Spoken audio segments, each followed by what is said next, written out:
Amma ba'du, para Bapak Ibu sekalian rahimakumullah.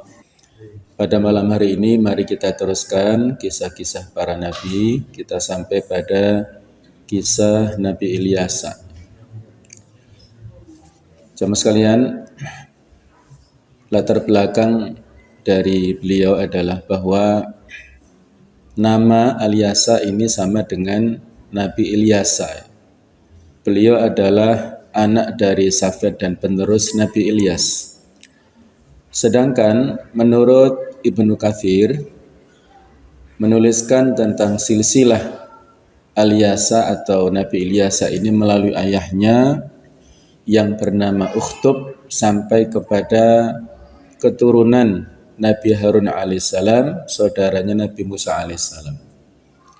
Ada pendapat lain yang menyebutkan bahwa Nabi Ilyasa ini masih keturunan dari Nabi Yusuf alaihissalam. Jadi ada perbedaan di antara para ulama. Nabi Ilyasa atau Ilyasa dalam tulisan bahasa Arab yang kita sebutkan tadi adalah Ilyasa. Sedangkan menurut Alkitab Injil namanya adalah Elisa atau Eliseus. Dan masa hidup Nabi Ilyasa ini sekitar tahun 885 sampai 795 sebelum Masehi. Beliau adalah seorang nabi yang tertera di dalam kitab Al-Quran, dan menurut keyakinan orang-orang Yahudi ataupun Kristen, beliau ini juga seorang nabi. Nabi Ilyasa diangkat menjadi nabi pada tahun 830 sebelum Masehi dan ditugaskan berdakwah kepada Bani Israel dan orang-orang Amoria di Banyak Syam.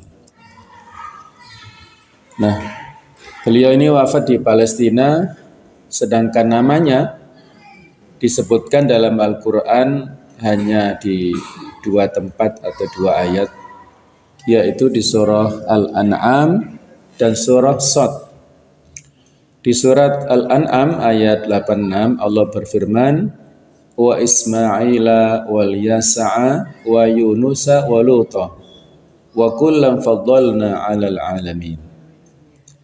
Dan Ismail, Ilyasa, Yunus dan Lut masing-masing kami lebihkan derajatnya di atas umat, yaitu pada masanya.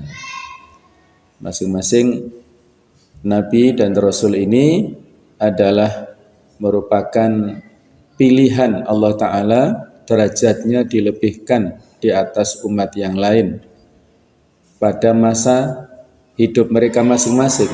Kalau Bani Israel itu diutamakan di atas umat-umat yang lain pada masa itu.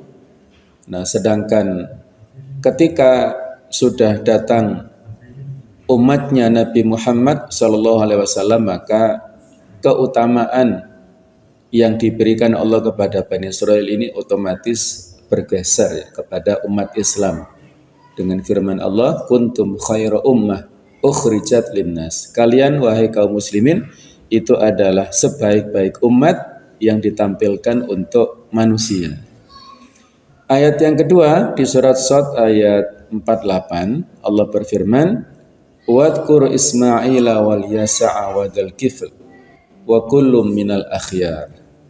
Dan ingatlah akan Ismail, Ilyasa dan Dzulkifli, yang mana semua itu termasuk orang-orang yang paling baik. Al-akhyar adalah jamak daripada al-khair, ya, orang atau seorang yang dipilih, yang baik, yang dipilih oleh Allah Subhanahu wa Ta'ala karena sifat-sifat baik yang mereka miliki, ketaatan dalam hal ibadah, dan juga semangat untuk mendakwahkan agama Allah Ta'ala. Nah, diceritakan dalam buku The Prophet bahwa tentang hikmah kisah 25 Nabi Allah. Dalam bahasa Ibrani, Ilyas atau Elia ini bermakna Yahweh, sebutan Tuhan bagi Israel. Sedangkan Ilyasa atau Elisa ini adalah bermakna Allah atau Elohimku yang berarti keselamatan. Nama tersebut merupakan gelar sekaligus menjadi penanda bahwa Ilyasa ini meneruskan tugas kenabian Nabi sebelumnya, itu Nabi Ilyas, di mana Nabi Ilyas mendatangi Ilyasa ini menyampaikan kabar dari Allah, kemudian Ilyasa mengikuti bimbingan Nabi Ilyas yang sudah kita singgung pada pertemuan sebelumnya, kisah tentang Nabi Ilyas ya. Nanti akan lebih jelas kita sebutkan pada kisah berikut ini.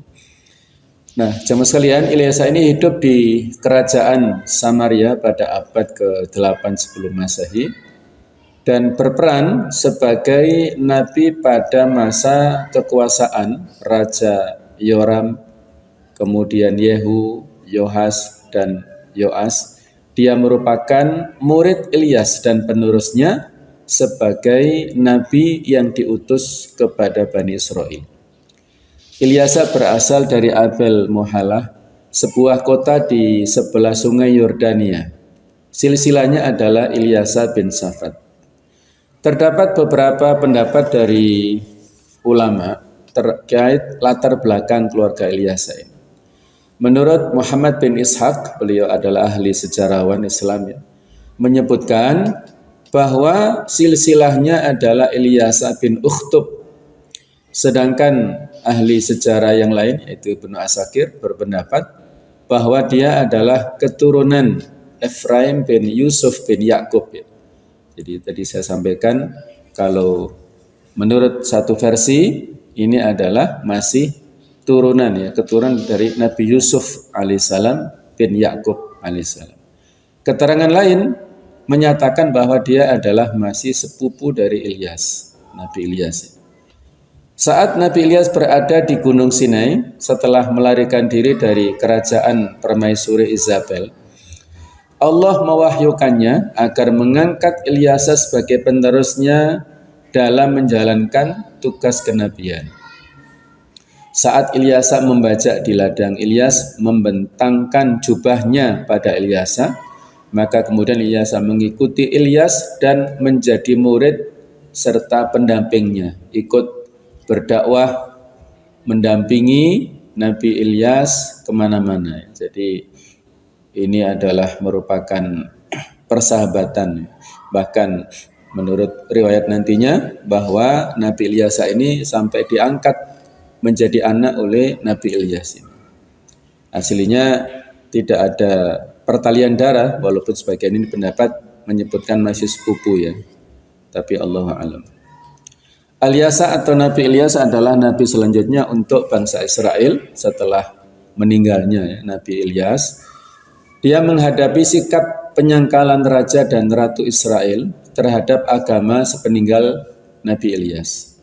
Ilyasa atau Nabi Ilyasa ini menunjukkan banyak sekali mukjizat yang nanti akan kita sampaikan ya. Hal istimewa, hal luar biasa yang diberikan Allah Ta'ala kepada Nabi dan Rasulnya untuk menunjukkan kebenaran risalahnya dan meyakinkan kepada umatnya, maka diberikanlah mukjizat itu untuk menunjukkan kekuasaan Allah. Namun demikian, mereka kaumnya ini malah menyebutnya sebagai tukang sihir. Sama seperti ketika mereka menyebut Nabi Ilyas sebelumnya. Dan sama juga kemiripannya dengan yang dituduhkan ya oleh umatnya Nabi Musa ya, ketika berhasil menangkal dan mengalahkan tukang sihirnya Fir'aun, dan juga para nabi yang lainnya yang ketika mendapatkan mukjizat itu dituduh tukang sihir. Bahkan Nabi kita sendiri, Nabi Muhammad SAW, ketika menyampaikan Al-Quranul Karim, itu juga sama, ada tuduhan sebagai sahir, tukang sihir. Ada yang menuduh sebagai kahin, dukun, bahkan ada yang menuduh sebagai majnun, orang gila. Itulah Rasul-Rasul dulu mendapatkan pertentangan, pembulian dari kaumnya, tetapi mereka selalu bersabar. Mereka, kaumnya ini terus membangkang sepanjang hidup Alyasa ini. Setelah beberapa lama, bangsa Israel ini ditaklukkan oleh bangsa Assyria. Kemudian bangsa ini menghancurkan kuil gunung dan menyebabkan kerusakan parah di Syam. Kerusakan yang merata. Nah, jamaah sekalian, nama Alyasa ini disebut dalam kisah Nabi Ilyas saat Nabi Ilyas dikejar-kejar oleh kaumnya dan bersembunyi di rumah Alyasa ini. Sudah kita sampaikan pada pertemuan sebelumnya ya. Pada saat Nabi Ilyas bersembunyi di rumah, salah satu rumah. Nah, ada seorang ibu-ibu yang mengasuh putranya yang sedang sakit. Nah, itulah disinyalir putranya itu adalah Alyasa ini. Tinggal di seputar lembah Sungai Yordan. Ketika Nabi Ilyas bersembunyi di rumahnya Alyasa atau Nabi Ilyasa ini masih seorang belia. Saat itu ia tengah menderita sakit, kemudian Ilyas membantu menyembuhkan dengan izin Allah ya penyakitnya. Bahkan menurut riwayat sampai meninggal, tapi dengan izin Allah. Nabi Ilyas punya mukjizat berdoa, akhirnya bisa dihidupkan kembali. Allahu a'lam. Setelah sembuh, Alyasa ini pun menjadi anak angkat Ilyas yang selalu mendampingi untuk menyeru ke jalan kebaikan, ya, berdakwah kemana-mana, ya, sebagaimana nabi-nabi sebagian sebelumnya ya, ada Nabi Yusa yang mendampingi Nabi Musa kemana-mana sebagai ajudannya atau asistennya berdakwah mendampingi Nabi Musa. Demikian pula Nabi Harun sebagai kakaknya sendiri juga demikian. Jadi pada zaman dahulu satu kali masa bisa beberapa rasul yang diutus dan masing-masing rasul ini diutus untuk kaumnya secara khusus, tidak untuk yang lainnya. Jadi tugasnya hanya mendakwahkan kepada kaumnya itu. Berbeda dengan yang dibebankan kepada Rasulullah SAW, beliau diutus untuk seluruh manusia. Alyasa melanjutkan tugas kenabian tersebut begitu Nabi Ilyas meninggal. Alyasa melanjutkan misi ayah angkatnya agar kaumnya kembali taat kepada ajaran Allah Subhanahu wa taala.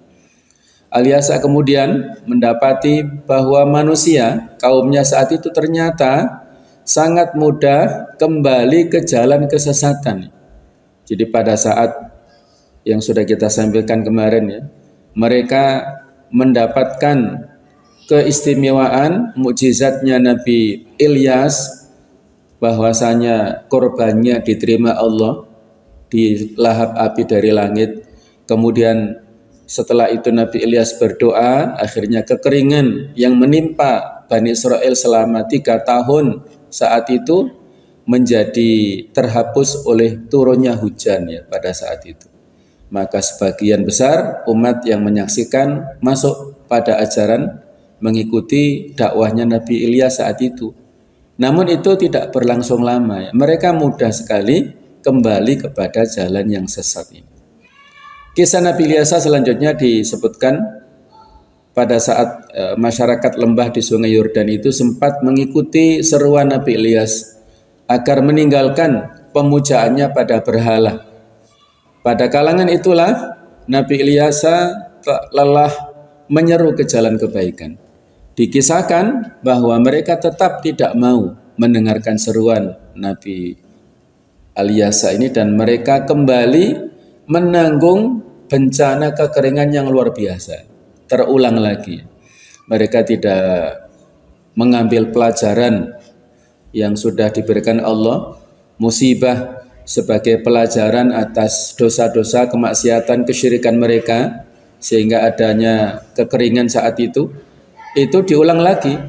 Mereka melakukan dosa dan kemaksiatan, akhirnya terjadi bencana lagi, kekeringan yang luar biasa.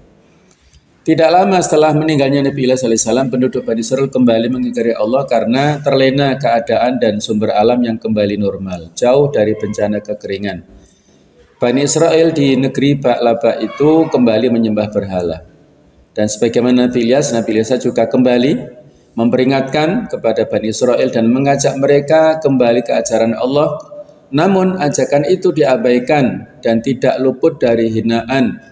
Nabi Ilyas tetap gigih dan sabar seraya mengajak Bani Israil beriman kepada Allah.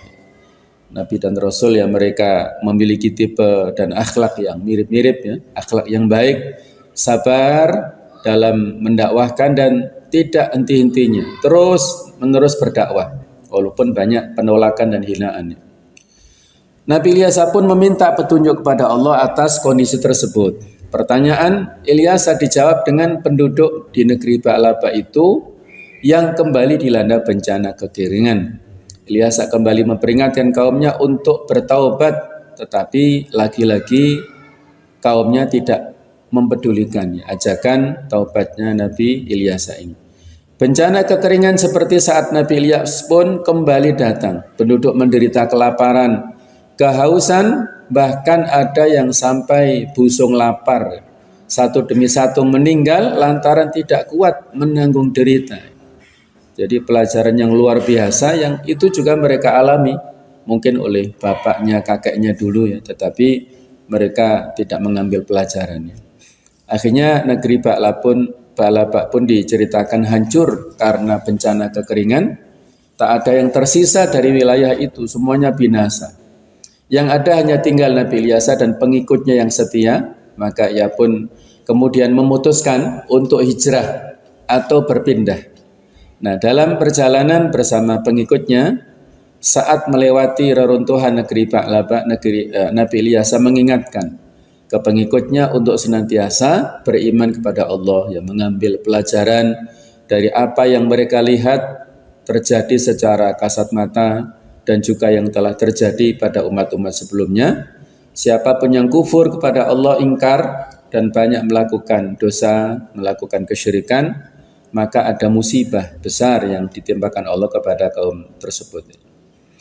Nah, jemaah sekalian, ada banyak mukjizat ya yang disampaikan oleh Allah Ta'ala kepada Nabi Ilyas ini, dan memang kisah-kisah tentang mukjizat ini tidak disebutkan ya di dalam Al-Quran ataupun hadis, tetapi banyak diambilkan dari sumber-sumber Israiliyat ya. Sebagaimana saya sampaikan berkali-kali bahwa sumber-sumber Israiliyat ini ya sebagai wacana saja ya, sebagai wacana dan informasi.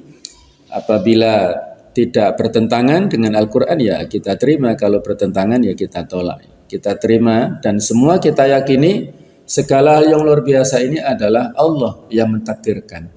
Ilyas sebatas perantara manusia biasa, tidak melebihi sifat-sifat kemanusiaannya. Nah, beberapa mukjizat yang diberikan Allah kepada Nabi Ilyas ini berkaitan sebagiannya dengan bisa mengobati ya, menyembuhkan penyakit dengan izin Allah. Misalnya di sini disebutkan bahwa satu saat penduduk Yeriko mengeluh pada Ilyas bahwa air mereka ini tidak baik karena dapat menyebabkan wanita hamil keguguran saat itu. Ilyas kemudian memurnikan air tersebut dengan melemparkan garam ke sumber air. Nah, pada saat memasak bersama murid-muridnya, salah satu dari mereka memasukkan labu liar ke dalam kuali tanpa mengetahui bahwa itu beracun.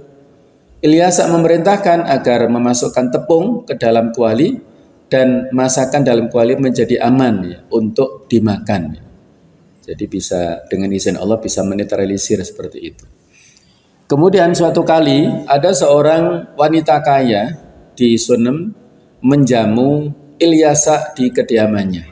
Sejak saat itu Ilyas selalu berkunjung ke rumahnya saat berada di Sunem. Wanita tersebut sangat yakin bahwa Ilyas adalah hamba Allah yang soleh, sehingga dia dan suaminya membuatkan kamar yang khusus diperuntukkan untuk menginap Ilyas bila dia sedang berada di kota Sunem itu. Ilyas mendoakan kepada wanita tersebut agar memiliki putra. Dan wanita itu benar-benar akhirnya melahirkan seorang putra pada tahun berikutnya. Nah, saat putra wanita tersebut sakit dan meninggal, nah ini sekali lagi izin Allah ya. Dengan izinnya Ilyas berdoa dan akhirnya Allah menghidupkannya kembali anak itu.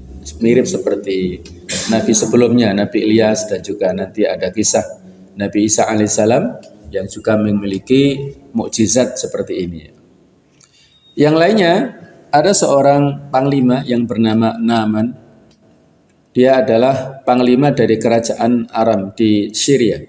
Meminta supaya didoakan sembuh oleh Nabi Ilyasa dari penyakit kustanya, penyakit kulitnya. Akhirnya Ilyasa menyuruhnya mandi di sungai Yordan sebanyak 7 kali dan dengan izin Allah Naaman akhirnya sembuh. Ilyasa menolak hadiah dari Naaman dan Naaman akhirnya menyatakan diri bahwa dia akan menyembah Allah semata, meninggalkan dewa-dewa lamanya. Ini alhamdulillah dapat hidayah dari faktor kesembuhan ini ya, sudah melihat sendiri tentang mukjizat tersebut, akhirnya masuk mengikuti agamanya Nabi Ilyasa ini. Tetapi namun demikian, pelayan Ilyasa yang bernama Gehazi ini meminta hadiah dari Naaman tanpa sepengetahuan Ilyasa. Maka Gehazi kemudian terkena penyakit kusta karena doa Ilyasa. Jadi tidak izin kepada Nabi Ilyasa yang melakukan sesuatu yang tidak mendapatkan rekomendasi, yang harusnya doanya itu tanpa imbalan ya, tapi ternyata ini memanfaatkannya ya, muridnya ini atau pembantunya ini. Nabi Ilyasa di mukjizat yang lain memberikan keberkahan kepada makanan hingga dapat menjadi berlimpah. Yaitu di antara kisahnya ada seorang janda yang terlilit hutang dan anak-anaknya akan dijadikan budak ya sebagai gantinya. Ya, mungkin mirip ya, ada mungkin terjerat seperti rentenir ya, hutang yang beranak pinak. Nah, itu juga terjadi pada zaman dahulu.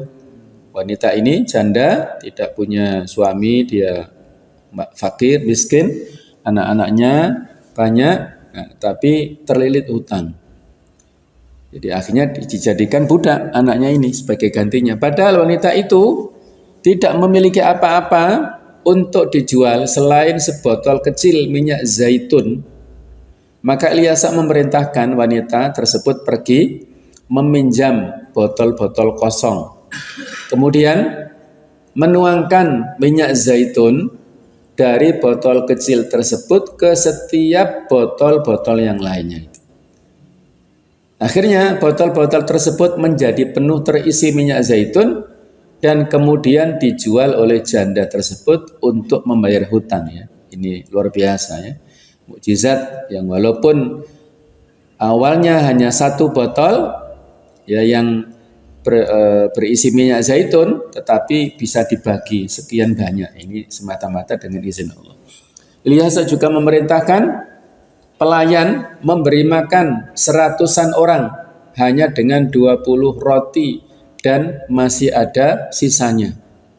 Ya, inilah keberkahannya ya. Allah memberikan berkah kepada doa Nabi Ilyasa ini sehingga makanan yang sedikit bisa cukup untuk 100-an.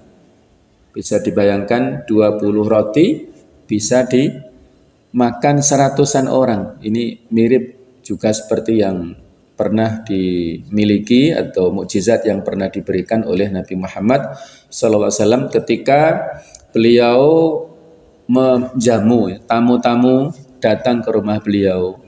Banyak sekali tamunya. Mereka memakan makanan sebanyak-banyaknya, sekenyang-kenyangnya. Ini masih pada saat fase Mekah. Tapi makanan yang dimakan tidak habis. Terus ya, tidak ada habisnya sama sekali makanannya.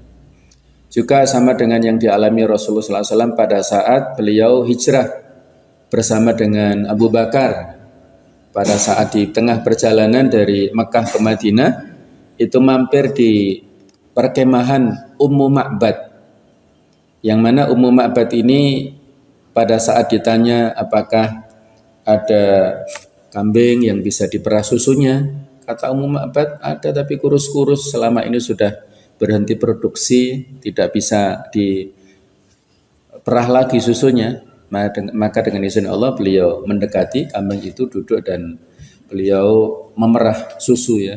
Kambing yang sudah kurus, kering kerontang itu, tapi dengan izin Allah susunya banyak sekali ember yang dibuat untuk wadah hasil perahan susu itu banyak sekali, sampai cukup untuk beliau Abu Bakar, untuk keluarga Ummu Ma'bad, untuk suaminya dan tetangga-tetangganya ya, Masya Allah.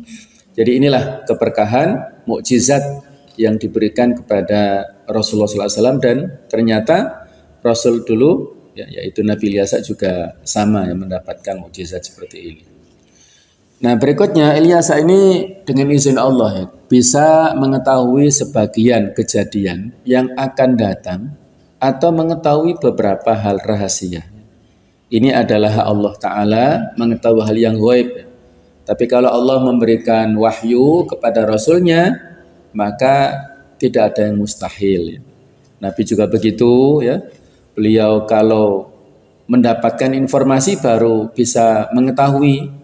Tetapi kalau tidak mendapatkan info ya tidak tahu ya. Misalnya ketika beliau mengutus 3 panglima terbaiknya ya, 3 jenderal terbaik kaum muslimin untuk berangkat memimpin perang Yarmuk, perang Mu'tah ya. Perang Mu'tah yang terjadi pada awal ya, maksudnya setelah Fathu Mekah, kemudian sebelum perang Tabuk ya, yaitu pada tahun 9 Hijriah ya.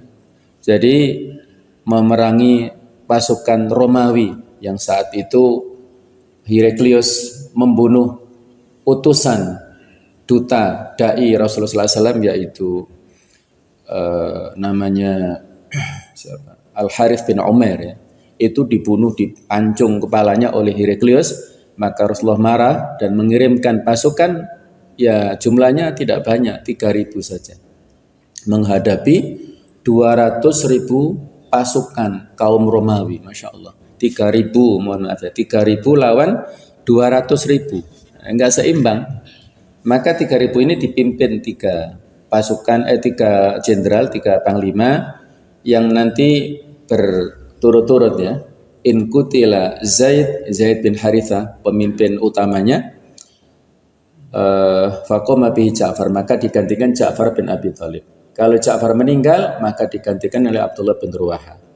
Itu sebelum beliau mengirimkan pasukan, memberikan instruksi begitu sambil beliau menangis, seolah-olah beliau sudah mengetahui apa yang akan terjadi begitu ya, dengan wahyu dari Allah Ta'ala. Dan ternyata betul, 3 jenderal ini akhirnya meninggal. Zaid bin Harithah meninggal, Ja'far bin Abi Thalib juga meninggal, Abdullah bin Ruwaha meninggal.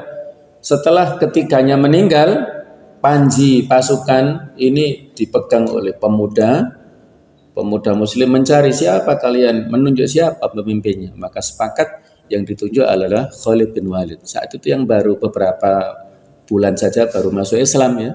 Khalid bin Walid menerima panji tersebut, dan dengan strateginya bagaimana 3.000 pasukan melawan 200.000, beliau dengan strategi yang jitu luar biasa, mengesankan seolah-olah pasukan ini ada di mana-mana, ditukar ya, ada kanan sayap kiri ditukar, sayap belakang sana ditukar, terus seolah-olah pasukannya itu banyak, dan mereka ada yang diperintahkan untuk menyeret pohon korma yang ditumbangkan, diseret oleh pasukan seolah-olah ada bala tentara bantuan dari Madinah. Nah itu juga menjadi ketakutan bangsa Romawi ini ya, pasukan Romawi. Mereka pada akhirnya lari ya, takut. Mereka meninggal sekitar 20 orang, kemudian pasukan dari kaum muslimin hanya 2 saja yang meninggal. Ini kemenangan ya kaum muslimin yang walaupun jumlahnya sedikit. Jadi intinya di situ Rasulullah punya ada informasi wahyu dari Allah Ta'ala, hal yang belum terjadi itu beliau bisa mengetahui atas izin Allah. Kalau tidak ada wahyu nggak bisa, beliau tidak bisa mengetahui yang dibatin oleh sahabat, beliau tidak bisa ya. Nah, wahyu ini diberikan kepada rasul-rasulnya ini. Yang termasuk ini kepada Nabi Ilyas juga demikian ya. Nah, saat kerajaan Samaria berperang dengan kerajaan Aram, Ilyas memberitahukan berbagai strategi pihak Aram kepada Yoram, raja Samaria saat itu. Pihak Aram kemudian mengutus sekelompok prajurit untuk menangkap Ilyas, tetapi mereka semua menjadi buta dengan izin Allah. Ilyas kemudian menuntun mereka ke ibu kota Samaria. Yoram awalnya hendak membunuh mereka, tetapi akhirnya dia menjamu dan kemudian memulangkan mereka karena nasihat Ilyasa ini. Ya, inilah mukjizat yang diberikan kepada Nabi Ilyas. Berikutnya adalah ada yang namanya bin Hadad. Ya. Dia ini adalah Raja Aram saat itu. Memerintahkan pengepungan ibu kota Samaria dan menjadikan kelaparan hebat melanda Samaria.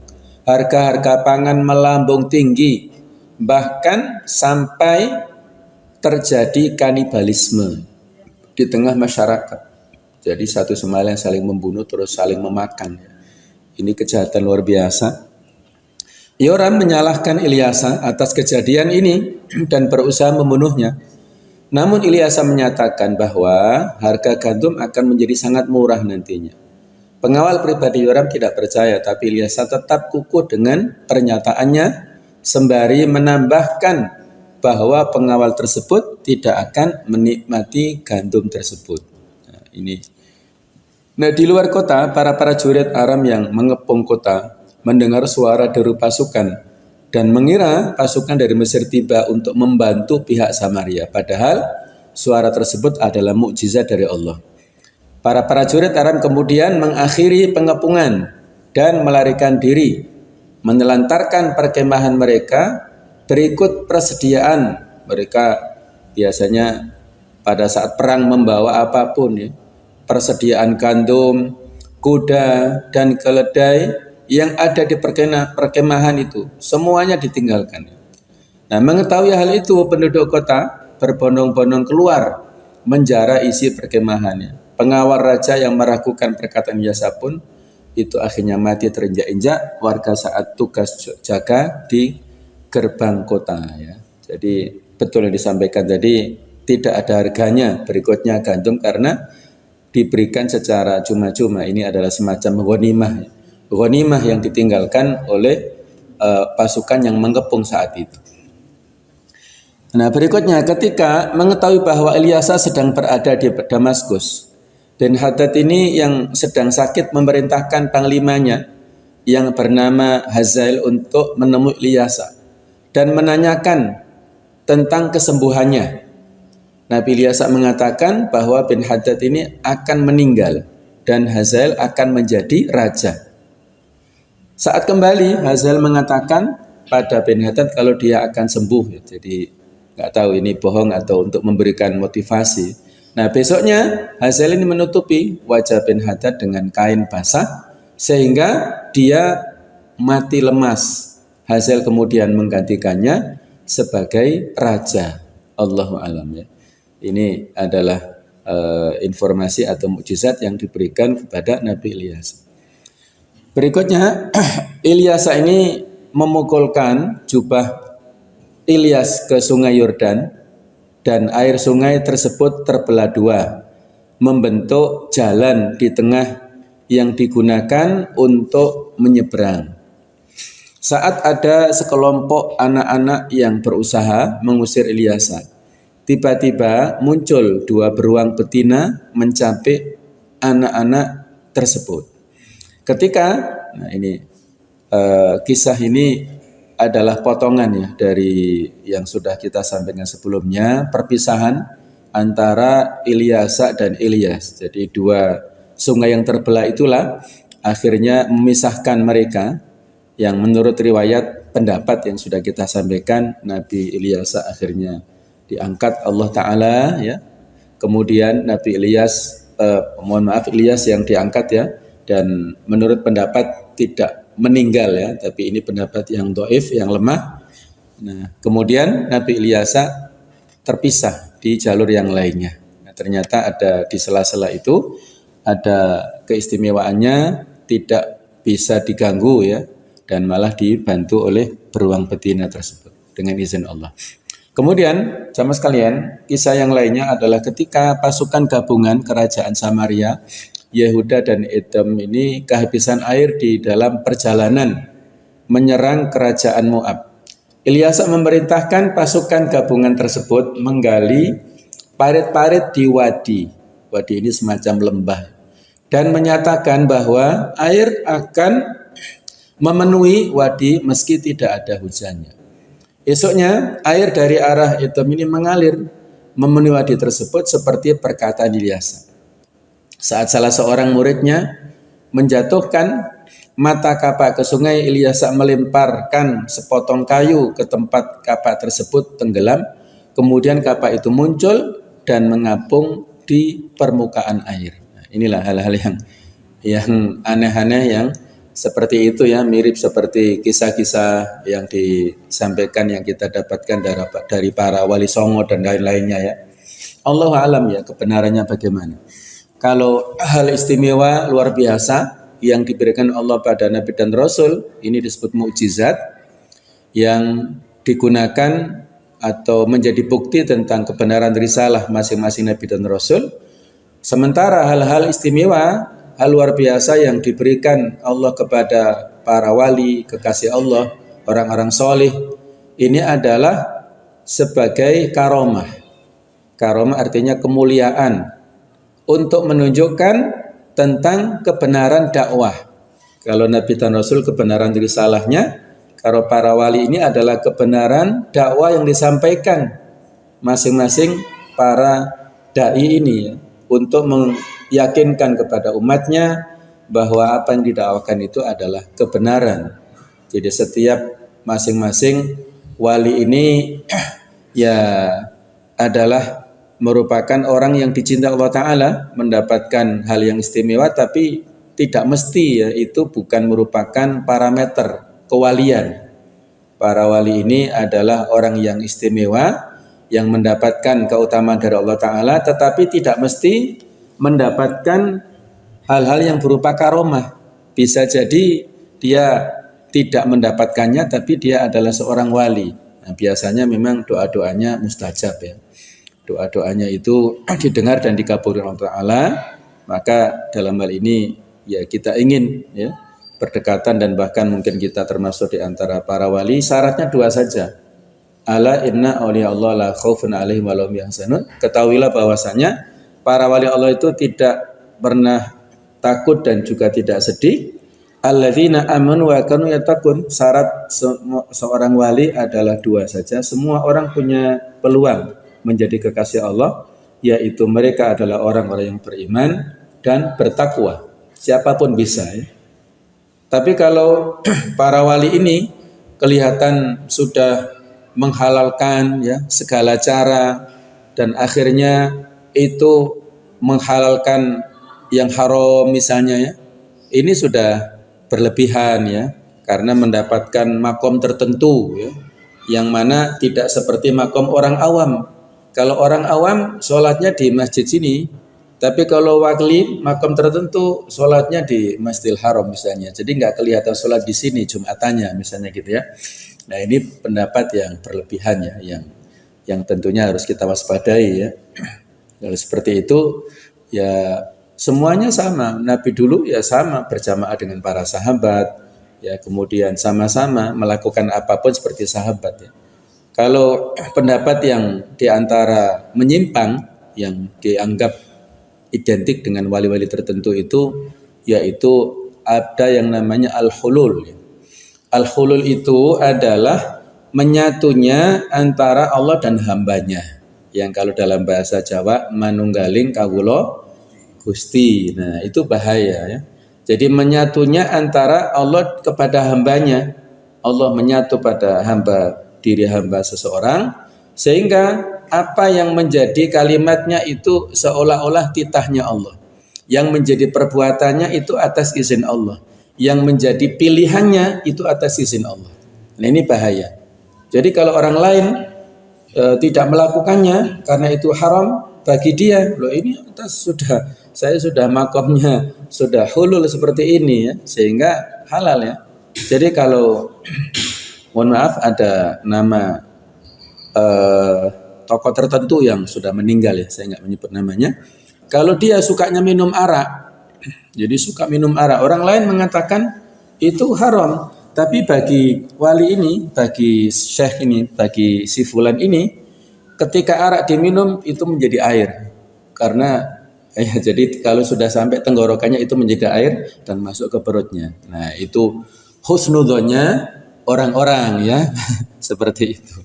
Nah, jadi ada hal-hal yang perlu kita waspadai, orang-orang yang mengklaim dirinya makom tertentu ya, dia sudah sampai makom makrifat ya. Jadi kalau orang awam itu baru syariat, kalau sudah agak tinggi itu thariqat, kemudian agak tinggi lagi itu hakikat. Nah, paling tinggi sudah makrifat.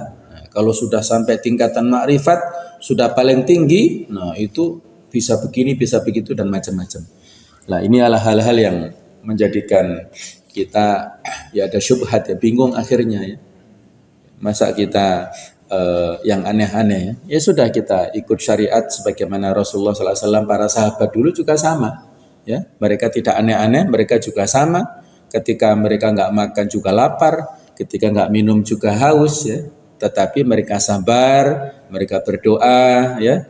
Ya seperti manusia biasa. Nah, kita ingin yang wajar-wajar saja kehidupannya ya.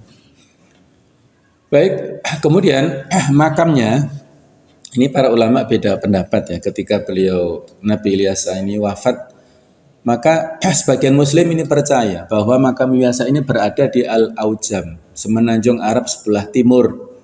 Makam ini menjadi tempat penting selama berabad-abad sebelum dan pada saat masa kekuasaan Khilafah Utsmaniyah di Timur Tengah.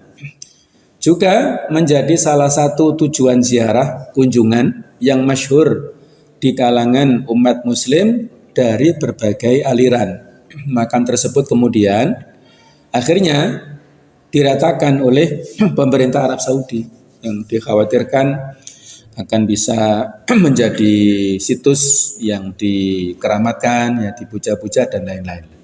Ya memang pemerintah Saudi sangat berhati-hati ya dengan hal yang seperti itu, sampai menurut saya kadang-kadang ya terlalu over khawatirnya ya, sampai tempat kelahiran Nabi saja sampai sekarang jadi perpustakaan dan kita nggak tahu ya bagaimana dulu. Seharusnya kan bisa ditata kemudian dijaga dengan rupa ya supaya tetap sirah perjalanannya itu masih ada dan tetap kalau ada kesyirikan macam-macam bisa diantisipasi, tidak harus dihilangkan semuanya seperti yang sekarang ini ya.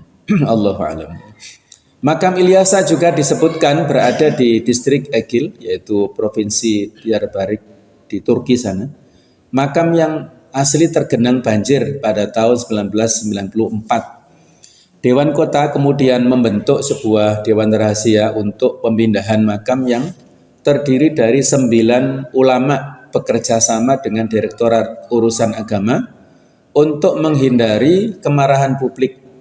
Sebelum daerah itu kembali banjir, kuburan digali pada malam hari dan jenazah Ilyas disaksikan oleh 9 ulama dan pekerja resmi digali untuk dimakamkan di sebuah bukit yang menghadap dataran banjir. Kemudian, namun banyak orang kota melihat Ilyas dalam mimpi mereka malam itu dan mereka keluar sebelum matahari terbit untuk menyaksikan pemakamannya di tempat yang baru. Allahu a'lam. Jadi ini berarti berada di daerah Turki ya. Allahu a'lam. Beberapa tempat lain yang dipandang sebagai tempat makamnya, kuburannya Ilyas, yaitu dekat Gunung Karmel, kemudian Karf Yasif di Palestina Utara, dan di tepi barat. Allahu a'lam. Jadi inilah perbedaan tempat ya, ada perbedaan tempat, ada perbedaan waktu, ada perbedaan nasab dan lain-lain yang terjadi dalam sejarah. Ini ya hal yang wajar, kita sikapi wajar saja, tidak perlu secara berlebihan ya. Bukan berarti kita meragukan tentang kejadiannya, tidak ya. Yang penting sejarah itu adalah kita ambil hikmahnya, kita ambil pelajarannya, karena akan selalu berulang ya. Sejarah ini adalah kejadian peristiwa yang akan selalu berulang, yang selalu terus berulang-ulang. Dalam setiap waktu beda, tempat yang beda itu akan berulang dan rumusnya siapa yang taat kepada Allah akan mendapatkan kebahagiaan, keberhasilan, kesuksesan, dan siapa yang ingkar, yang kafir kepada Allah maka akan mendapatkan pelajaran, mendapatkan peringatan dan mendapatkan musibah. dari Allah Ta'ala. Maka disinilah pelajaran yang terus-menerus kita hayati sepanjang waktu ya, bahwasanya dengan belajar sejarah kita akan bisa kaya dengan informasi, dan juga kita akan bisa menyelesaikan masalah-masalah yang kita hadapi sebagaimana yang dulu pernah dihadapi oleh para nabi dan rasul ketika menghadapi para kaumnya itu ya. Allahu a'lam bishawab. Ini yang